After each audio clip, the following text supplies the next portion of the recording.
Well, let's talk more now to Motolani Omotu. He's a Web3 specialist. Joining me right here in the studio. It's great to have you. Thank you very much. Yeah, so I'm guessing you're seeing green on the screen at this point, and I'm sure, crypto investors would be even a heavy sigh of relief, yes, at this point. So do you think the crypto market is out of the woods, right now when it comes to those price drops with what we're seeing with geopolitics?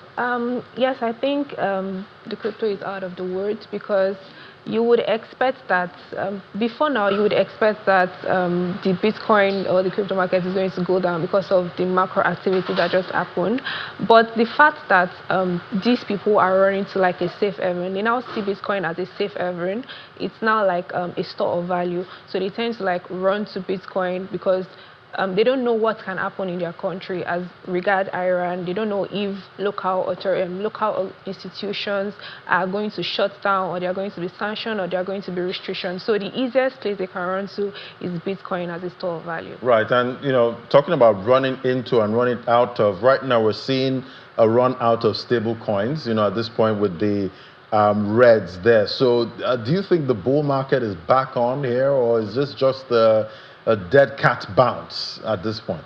Okay, so I believe it's just a short retracement because of the macro activities that just come down on.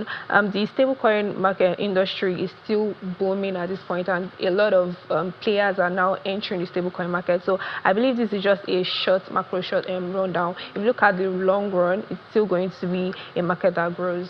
Right. That's for most of the stable coins, yes, at this point. But generally, we're seeing, the likes of XRP, further back up above the $2 level, $2.17. That's for XRP. So, how do you think, smart investors should be navigating this kind of market, at this time, knowing that, there's still geopolitical tension, in the Middle East? Okay, so for investors right now, there are three segments or sectors that are currently booming. So we have the Bitcoin because of the store of value it has, and then we have the payment industry that utilize stablecoin. The market is still growing. The market capitalization is growing every day. So I would tell smart investors to go into Bitcoin, the payment sector that utilize stablecoin, and also custodian digital financial assets where they tokenize treasuries. So smart investors can look at those three parts in the crypto sector. Right, and I know you play a lot in the Web3 segment. What's happening there? At this point, it seems it's gone quiet, since the year started. Well, it has not gone quiet. I just told you what is happening there. These are the three places that, a lot of people are coming in. That's for Web3. Yes, that a lot of people are coming in. We are seeing like institutions now, adopting blockchain infrastructure into their financial services.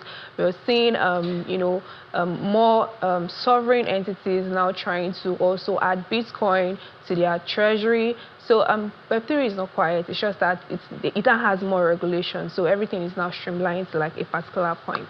And how are Nigerians doing when it comes to getting some of these Web3 jobs? Are they still, is there demand for, Nigerian workers, in that Web3 space? What are you seeing? I believe once you have like the skill, you are good to go. If you don't have the skill, you won't be called for. It's just, basic. It's just very basic. What kind of skills are we talking about here? We're talking about, community management. We're talking about social media. The creative economy right now is booming. So once you're like, a content creator, video editing, graphics, those areas are booming. And, the way things are working right now, people are more, people want to see videos, short reels, videos. So if you're in the creative economy, you can tend to look at that.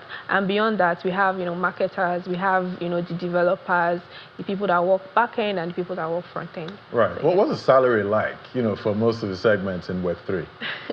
All right. So depending on your years of experience, so if you come in, you could start as low as $200, and also you could per month. Yes, per month. Okay. Or sometimes it could be bi-weekly. So that's fine. With that, you could also earn as high as $1,000 to $6,000 per month. with, other benefits and, token. Up to $6,000 per month. Yes. Wow. If you look at the conversion, that's a lot of money. Yes. That's operating in the Web3 space, yes, in the Web3 at this point. Space, yes. What do you think is the best advice for someone that's looking to get into Web3?